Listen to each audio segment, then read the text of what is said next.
Fala pessoal, então na aula de hoje nós vamos ver informações a respeito dos carboidratos e qual a importância dessa molécula orgânica para os seres vivos. Então roda a vinheta para a nossa aula de carboidratos.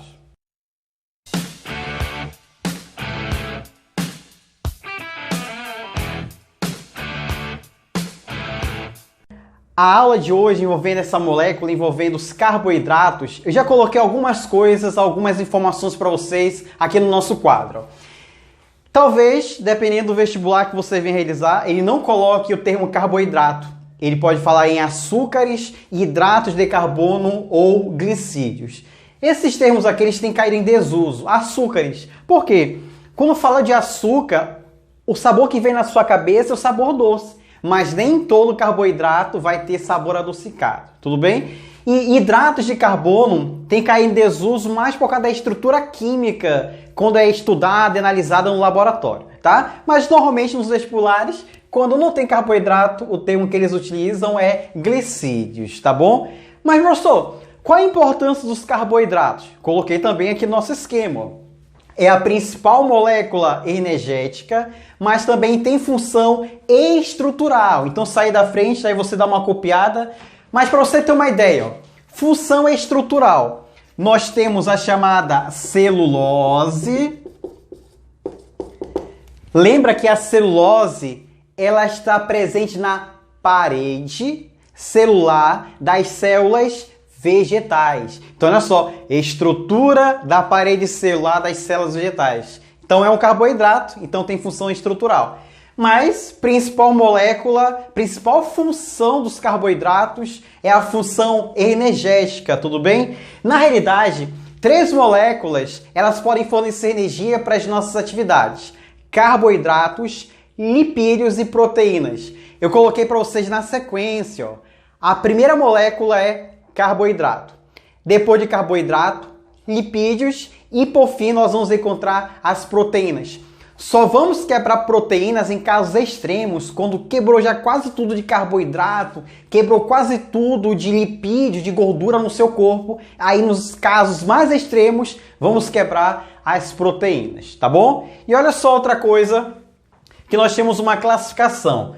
Os monossacarídeos, disacarídeos e polissacarídeos. Professor, mas qual é a diferença desses 3 grupos? É a complexidade. Se eu pego, no caso, os monossacarídeos, eles são os mais simples. E, consequentemente, os polissacarídeos, eles terão uma maior complexidade. E os disacarídeos têm essa característica intermediária, tudo bem? Então, eu vou apagar aqui o quadro e nós vamos observar informações de cada um desses grupos, beleza? Então, vamos avançar. Então, de volta aqui com mais as informações que eu já coloquei aqui no quadro para facilitar o serviço de vocês. Ó. Informações sobre os monossacarídeos e também os disacarídeos. Olha só qual a informação geral dos monossacarídeos que vocês devem lembrar. Eles não sofrem hidrólise, eles não sofrem quebra. Por quê? Eu comentei ainda há pouco que eles são considerados os carboidratos mais simples. Ora, se eles são os menores, consequentemente, não sofrerão o processo de quebra, o processo de hidrólise. Normalmente, eles têm um sabor adocicado e olha só uma outra característica, a quantidade de carbonos varia de 3 a 7. Por isso que, normalmente, se você tiver um livro aí na sua casa, Amabis, Sônia Lopes, José Luiz Soares, enfim, o que você vai encontrar nesses livros? Eles falando bem assim, os monossacarídeos temos as trioses, tetroses, pentose, hexose e heptose. Porque vai ser de acordo com a quantidade de carbono. Se eu pego uma triose, ela tem, no caso, 3 carbonos. Se eu pego uma molécula que é uma tetrose, ela vai ter 4, pentose 5, hexose 6 e a heptose vai ter, no caso, 7 carbonos. Tudo bem? Mas, professor, é importante eu lembrar informações sempre dessas moléculas, triose, tetrose, pentose, enfim. Olha só, também já facilitei, como eu sou legal com vocês, facilitei o serviço. Ó. Pentose, você tem que lembrar que temos a ribose, que pode ser encontrada, pode não, é encontrada na molécula de RNA, e nós temos a desoxirribose, que iremos identificar na molécula de DNA. E hexose também é muito importante, aparece muito em prova. As hexoses nós temos a glicose, a frutose e também iremos encontrar a galactose. Então não esqueça quais são as pentoses e quais são as hexoses. Disacarídeos: maltose, lactose e sacarose. São exemplos de disacarídeos. O nome já diz, ó, lembra duas moléculas. Então duas moléculas se unem, dois monossacarídeos acabam se agrupando para formar um disacarídeo. Então, olha só, a maltose, ela é um disacarídeo, né? Ela é formada pela união de uma glicose com outra glicose. Aí, quando duas glicoses, ó, se unem, formam a maltose. A lactose, ela é formada pela união de uma glicose e uma galactose. Olha, uniu as duas moléculas, formou a lactose. E a sacarose, que nós vamos encontrar muito na cana-de-açúcar, ela é formada pela união de uma glicose e uma frutose. De novo, ó. Uniu, formou, no caso, a sacarose. Mas olha só o que eu coloquei aqui para vocês. A união de dois monossacarídeos é uma ligação. Ela é muito conhecida, essa ligação, tá? Ela é chamada de ligação glicosídica. E olha só o que acontece também, que é muito importante.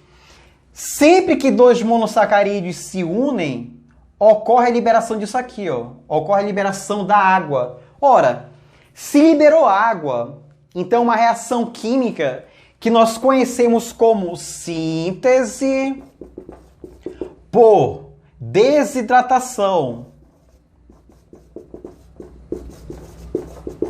Reação de síntese por desidratação, beleza? Então, teve união de moléculas e teve a perda de água, então sintetizou, formou novas moléculas e perdeu água, então desidratou, tudo bem? Mas já a gente completa a sala de carboidratos falando a respeito do último grupo, que é o grupo mais importante, aquele que mais aparece nos vestibulares, que corresponde aos polissacarídeos, beleza? Então vamos avançar.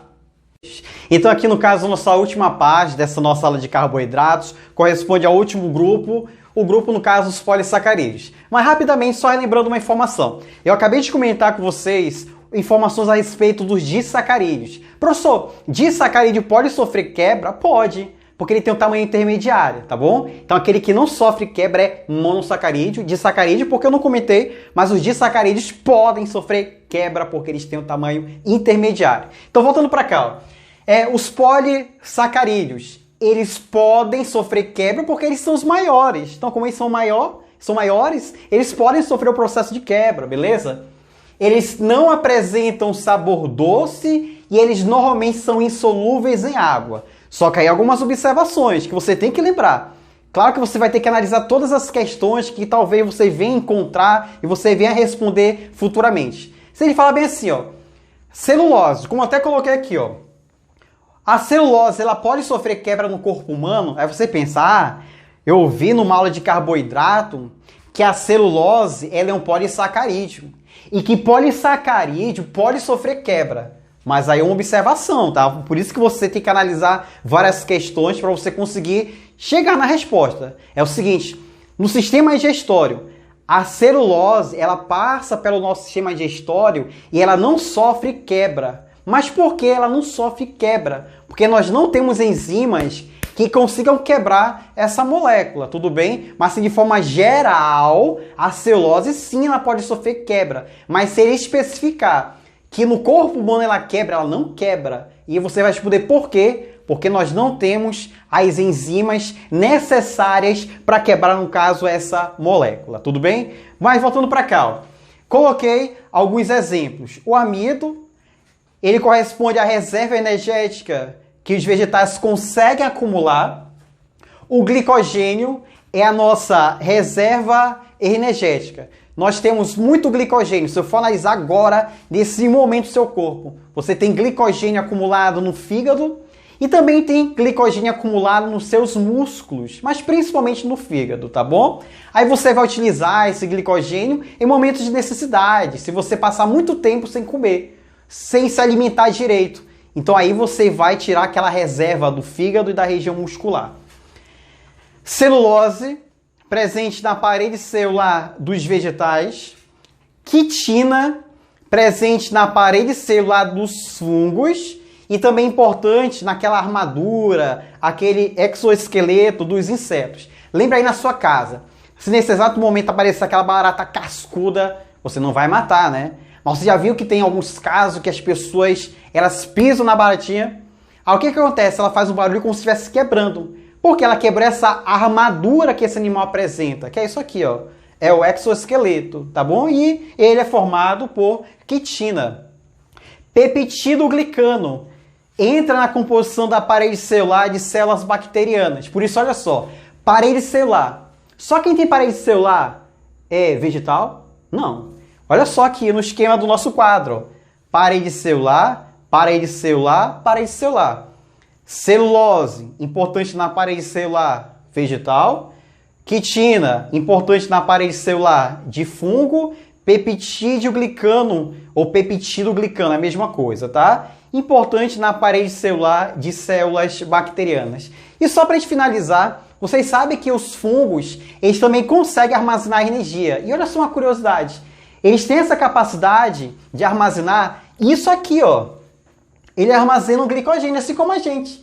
Então nós acumulamos glicogênio e os fungos, eles também têm essa capacidade de acumular essa substância. Tudo bem? Então espero ter ajudado vocês. Nos encontraremos assim numa futura aula com várias outras moléculas, outras estruturas.